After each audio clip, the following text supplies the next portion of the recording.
Hola, buenos días. Muchas gracias, Carlos, por estar aquí con nosotras.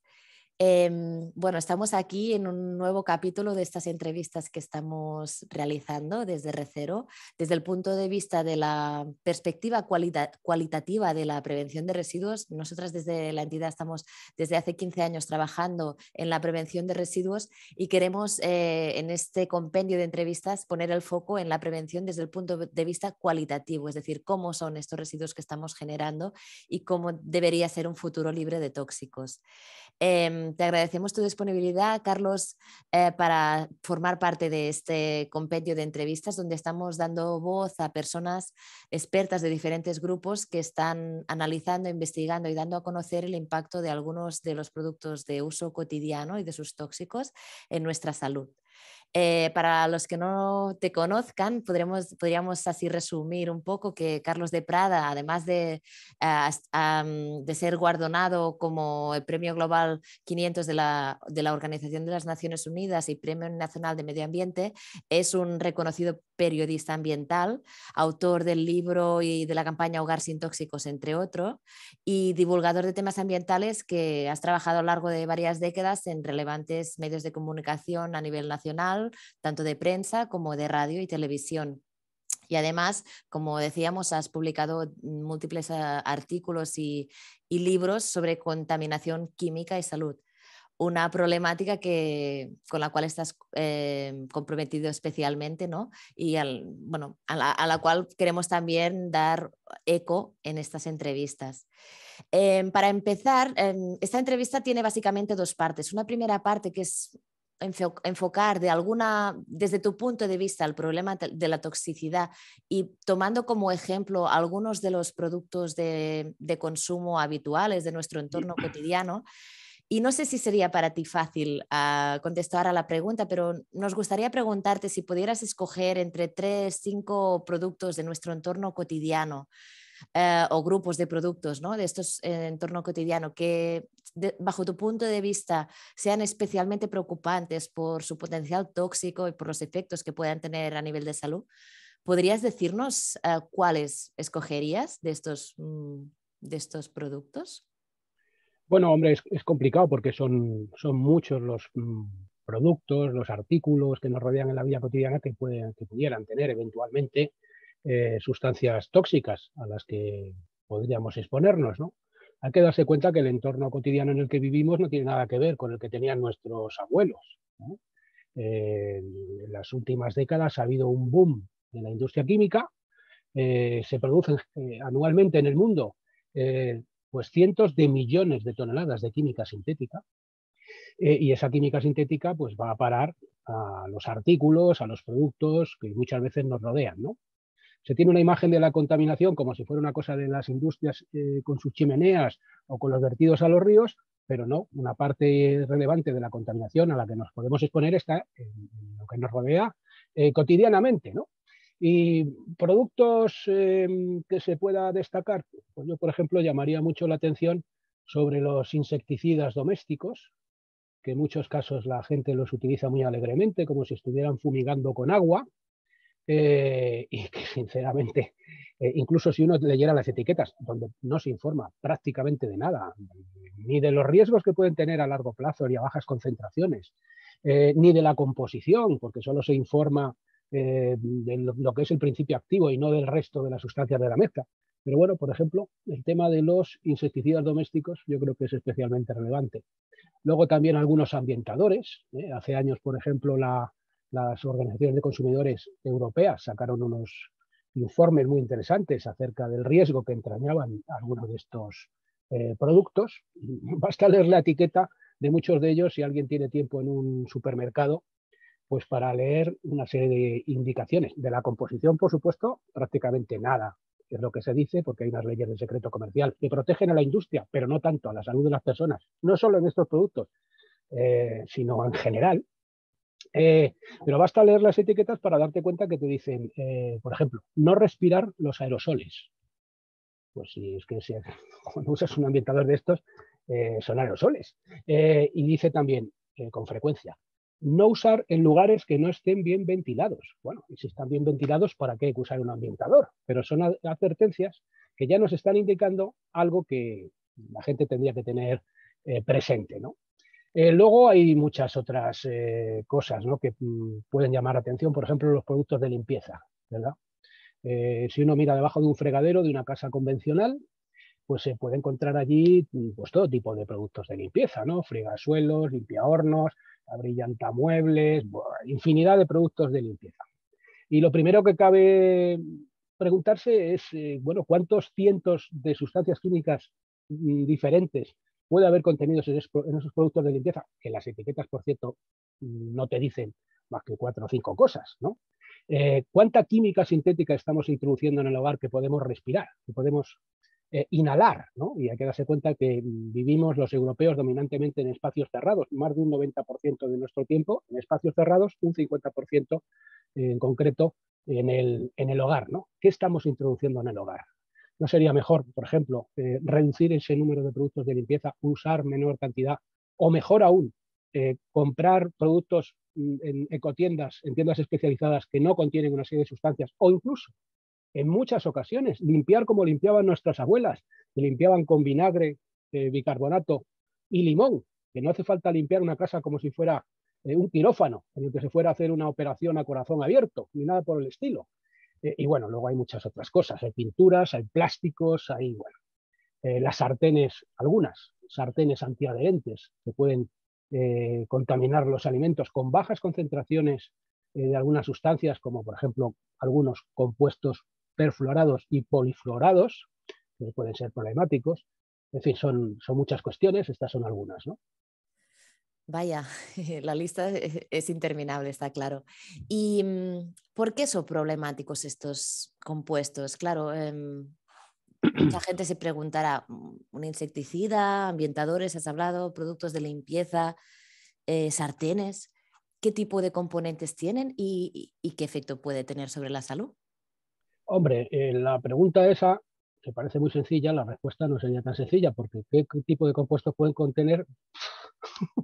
Pues, por ejemplo, el tema de los compuestos que puede haber, por ejemplo, en algunas sartenes antiadherentes, son compuestos, como he dicho, perfluorados o polifluorados, que se denominan forever chemicals, que quiere decir como tóxicos o químicos para siempre. Y son sustancias muy persistentes, que no se degradan fácilmente, que se pueden acumular en seres vivos y son muchas sustancias potencialmente. Ese tipo de compuestos son más de 2.700 compuestos distintos. Bueno, alguno de ellos pues, podría estar en alguna de estas sartenes antiadherentes. No se sabe cuál porque no viene nunca en la etiqueta. En algunas etiquetas de estas sartenes, por ejemplo, te viene sin PFOA, que es el ácido perfluoroctanoico, que es el más famoso de estos compuestos, que ha dado pie incluso a una película protagonizada por Mark Ruffalo, que se llama la película Dark Waters, Aguas Oscuras. Y bueno, pero es que hay muchos más compuestos y no te dice cuáles, ¿no? En insecticidas, pues que es que en Europa hay autorizados muchos productos insecticidas, diferentes, muchos principios activos. La mayor parte de ellos, por ejemplo, para uso doméstico en estos momentos son insecticidas piretroides, que cada vez hay más estudios científicos que los asocian a problemas de salud, por ejemplo, problemas de salud en la infancia, ¿eh? Por ejemplo, relacionados con pues algún posible efecto que pudieran tener algunos insecticidas, no solamente en el caso de los piretroides, sino en general con los insecticidas, ¿no? Efectos, por ejemplo, sobre el desarrollo del cerebro de los niños o efectos cognitivos, en fin, muchos posibles problemas, ¿no? En productos de limpieza, pues por ejemplo, se sabe que cuando se usan una serie determinada de productos de limpieza, se pueden incrementar, y esto hay estudios realizados por la Agencia de Medio Ambiente de California, la Agencia de Protección Ambiental de California, que cuando se usan ciertos productos de limpieza se incrementan, por ejemplo, en interiores los niveles de formaldehído, que es una sustancia irritante, tóxica, ¿no? Etcétera, ¿no? Luego, si hablamos de ambientadores, pues también en algunos casos ha visto que contienen sustancias que pueden ser preocupantes. Productos de limpieza, pues algunas sustancias que también pueden contener han sido asociadas, por ejemplo, en trabajadores de la limpieza a un mayor riesgo de asma, o incluso por estudios que también se han realizado en España, ¿no? La larga lista de sustancias que pueden estar contenidas en productos de uso cotidiano sería interminable. Hay unas sustancias que preocupan mucho a los científicos, que son muchos tipos de sustancias diferentes, potencialmente, que se llaman disruptores endocrinos. Es decir, son sustancias que pueden alterar el equilibrio hormonal del organismo. Y lo que nos dice la comunidad científica, reiteradamente, por ejemplo, la Endocrine Society, que es la entidad mundial de referencia en el ámbito de las enfermedades hormonales, ¿no? Y otras entidades, ¿no? Es que son sustancias para las que no se puede establecer un umbral seguro, por baja que sea la concentración, por la naturaleza y la forma de funcionar del sistema hormonal del organismo y por el propio modo de acción de estas sustancias, ¿no? Bueno, pues, sin embargo, muchas de las sustancias que están en productos cotidianos, como pueden ser bisfenoles, como el famoso bisfenol A, o pueden ser talatos, que pueden estar en plásticos, pero que también pueden estar en productos de limpieza, incluso en productos de aseo personal, etcétera. Otras muchas sustancias pueden tener también pesticidas, que además no solamente es que uno se pueda exponer a pesticidas, por ejemplo, porque use insecticidas en el hogar, sino principalmente la principal vía de exposición humana a los pesticidas en la población general es la vía alimentaria. Residuos de pesticidas que porque en la agricultura industrial convencional no ecológica se utilizan en los campos y que quedan esos residuos en los alimentos y nos exponemos a ellos. Algunos de estos pesticidas, muchos, son o pueden ser disruptores endocrinos. Y entonces, bueno, las autoridades establecen niveles supuestamente seguros de concentración de estas sustancias, dicen que es seguro que nos expongamos a esos niveles de concentración, pero lo cierto es que una cosa es lo que dicen las autoridades y otra cosa es lo que dice la comunidad científica. Y con frecuencia ambas cosas no coinciden, son cosas muy, muy, muy diferentes, lo que dice la comunidad científica y lo que dicen las autoridades, ¿no? Vaya, vaya. Sí, ahora vamos a ir un poco más allá. Antes de pasar al segundo bloque, ¿no?, de temas, sí que me gustaría ahondar un poco más en el impacto sobre la salud, porque sé que tienes libros específicamente que hablan, por ejemplo, del impacto de la salud en niños de algunos pesticidas o el impacto de los tóxicos en mujeres embarazadas. No sé si por encima también quisieras comentar alguna cosa sobre Bueno, estos grupos de población, ¿no? se puede comentar muchas cosas. Básicamente, en cuanto a esos grupos de población, mujeres embarazadas y niños, lo que hay que decir es que los niños no son adultos pequeñitos. Es decir, que no es lo mismo que a un contaminante químico se exponga un adulto con su organismo ya formado que el que se exponga un organismo que está en formación, por ejemplo, un embrión, un feto o un niño. Porque claro, esos organismos se están formando por mor de un diálogo químico muy fino, por ejemplo, hormonal, ¿no?, que está dando pie a que se generen pues, los órganos y las funciones del organismo. Por ejemplo, que se esté formando el cerebro del niño, ¿no? ¿Y qué es lo que sucede? Pues, por ejemplo, informes muy importantes publicados en el año 2015 por la Endocrine Society, que, como decía antes, es la entidad mundial de referencia en el ámbito de las enfermedades, de los problemas de salud que tienen que ver con las hormonas. Bueno, pues estos informes nos decían que a consecuencia de la exposición, y estamos hablando de la exposición no de un trabajador o de una mujer embarazada que trabaja en el campo y que se expone a los pesticidas de manera intensa, no, no, estamos hablando de la exposición de la población general, a niveles bajos, legales y supuestamente seguros de pesticidas, simplemente a través de la dieta principalmente. Nos decían que por la exposición a pesticidas organofosforados, que son un tipo de pesticidas que muy frecuentemente aparecen como residuos en los alimentos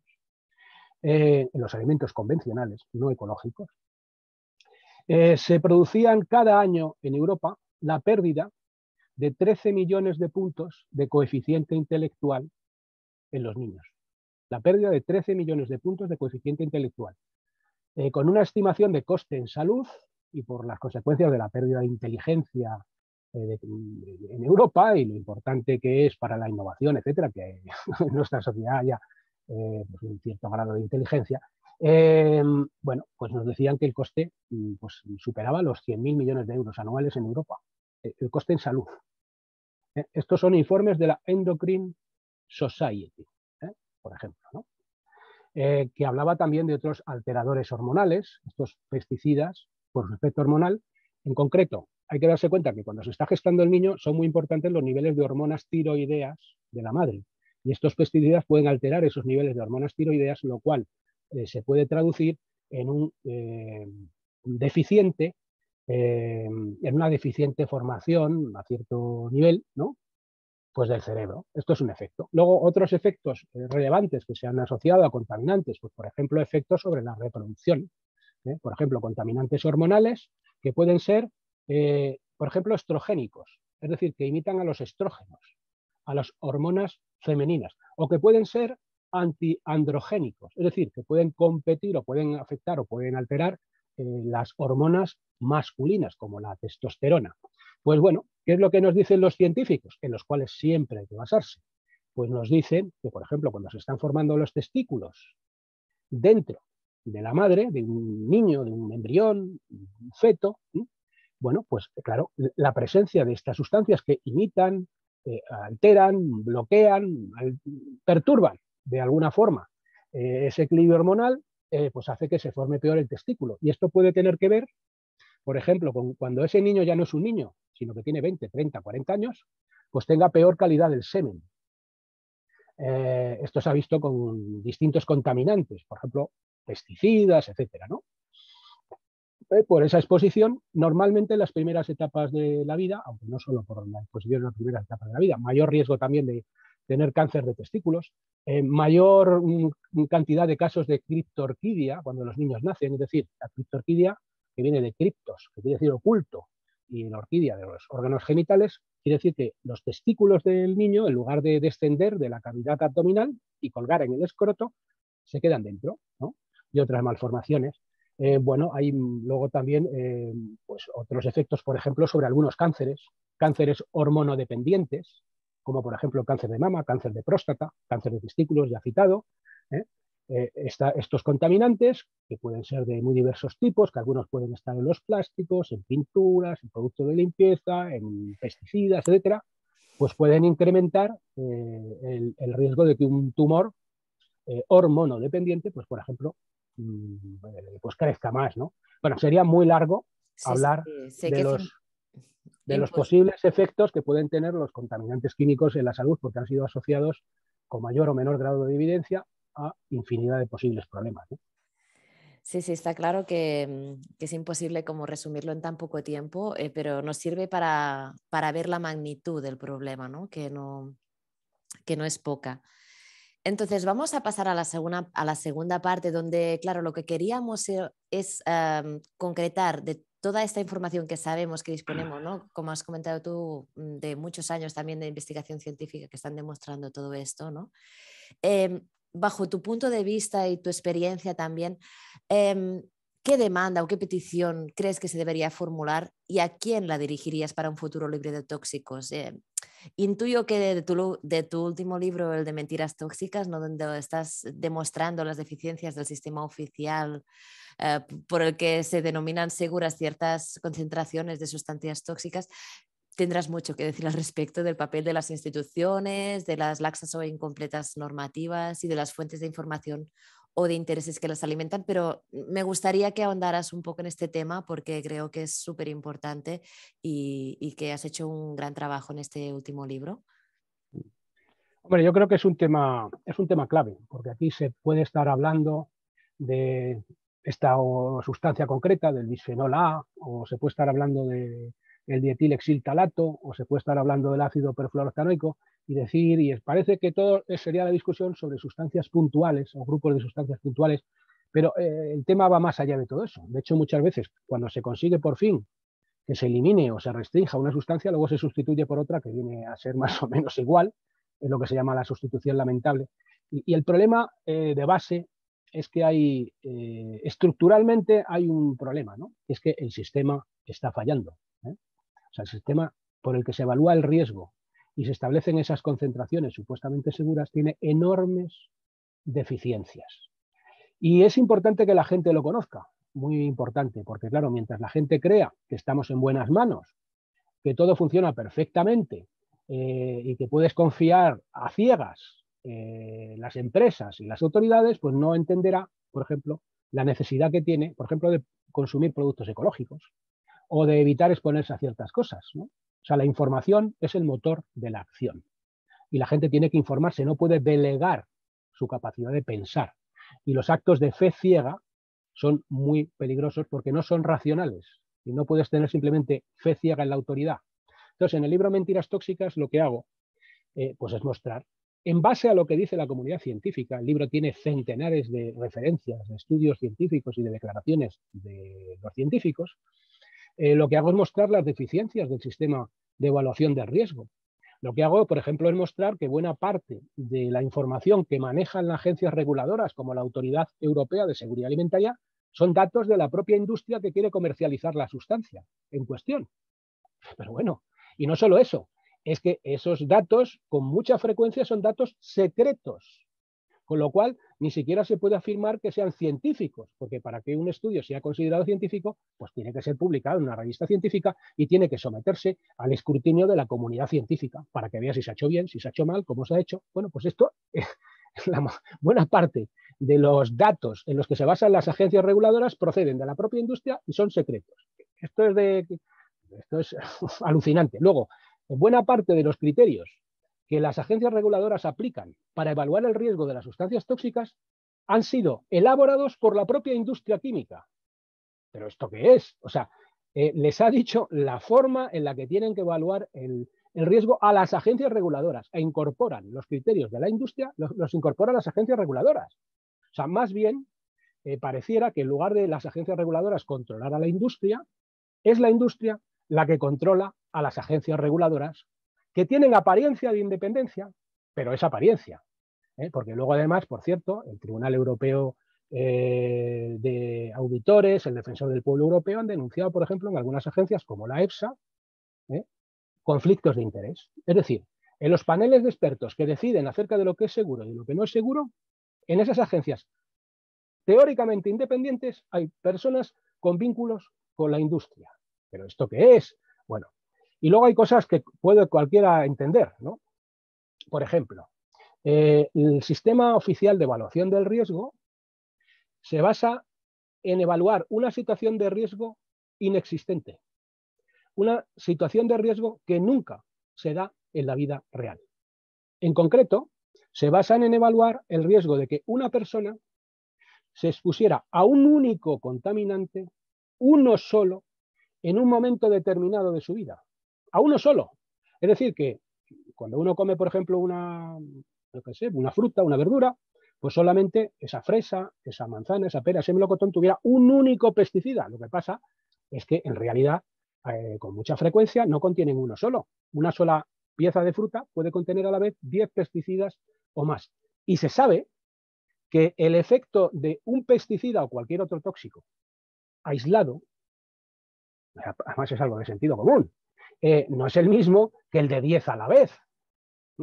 Que sustancias que aisladamente parecen no producir un efecto, cuando están juntas, el efecto puede llegar a ser centenares de veces superior.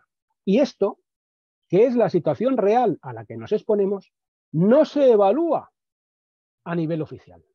Entonces, te podrán afirmar que es seguro todos los niveles que quieran de sustancias separadas y aisladas, pero como no te expones a sustancias aisladas, porque no solamente es que en una pera o en una fresa, un melocotón, etcétera, puede haber 10 pesticidas, es que luego en el resto de la ensalada, en el maíz, en la lechuga, puede haber cada uno de sus productos tener una cosa, luego te comes, o en esa misma ensalada, un poco de atún, que puede tener mercurio, que puede tener retardantes de llama, que puede tener otra cosa, y luego además, a través de otras vías, te vas incorporando en el organismo otros contaminantes, y todo eso tiene un efecto que se llama el efecto cóctel, que no es evaluado en la toxicología oficial. Entonces, solamente esto, lo del efecto cóctel, pues ya que me digan más, pero es que ni siquiera es eso. En el libro paso revista a infinidad de cosas más aparte del efecto cóctel, como por ejemplo realizar pruebas con unos sistemas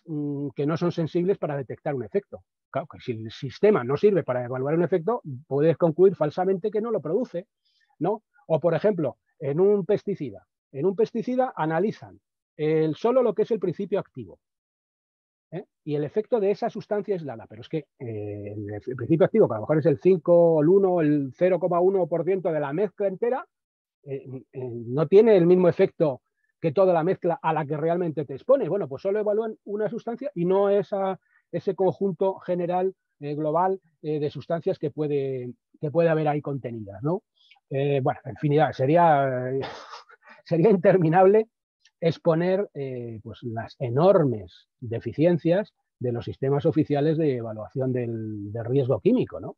Y entonces, ¿todo esto a qué nos tiene que llevar? Por un lado, a reclamar que alguna vez las autoridades cumplan realmente con su función, que sean realmente independientes, que se basen en la evidencia científica, en la comunidad científica, en la ciencia académica, que es constantemente desoída en la evaluación del riesgo de las sustancias tóxicas, y por otro lado, al margen de lo que hagan las autoridades, que los ciudadanos sean conscientes perfectamente de todo esto y no deleguen la capacidad de pensar ni deleguen el conocimiento en agencias o empresas, sino que asuman, siendo algo tan importante como es velar por la salud de uno mismo y de los que le rodean, de las familias, etcétera, que hay que tener algunos conocimientos acerca de esto para tomar una serie de decisiones de manera informada.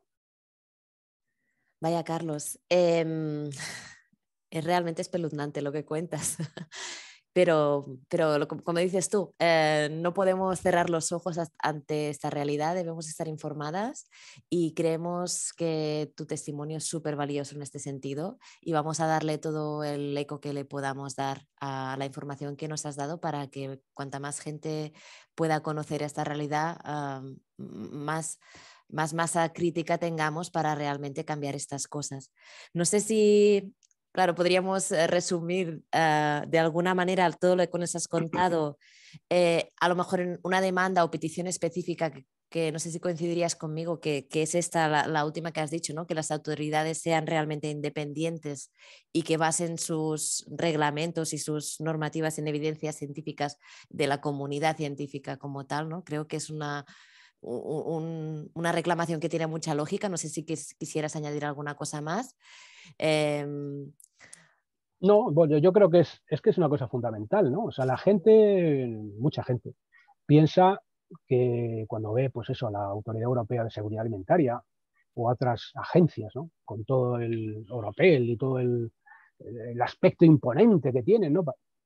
Puede pensar mucha gente que es que se están basando en la ciencia, pero a poco que analizas cómo se está ignorando a la ciencia, de qué manera escandalosa se está ignorando a la ciencia de verdad, a la ciencia académica. Que no hablamos de unos pocos estudios científicos, no, estamos hablando de decenas de miles de estudios científicos que son ignorados reiteradamente por las autoridades, ¿no? Entonces, claro, evidentemente sería muy importante que estas autoridades se basaran en la ciencia, que fueran independientes, como dicen las propias leyes y reglamentos de creación de estas autoridades, que debieran ser independientes y basarse en la ciencia independiente, y esto evidentemente se tendría que cumplir. ¿Lo conseguiremos alguna vez?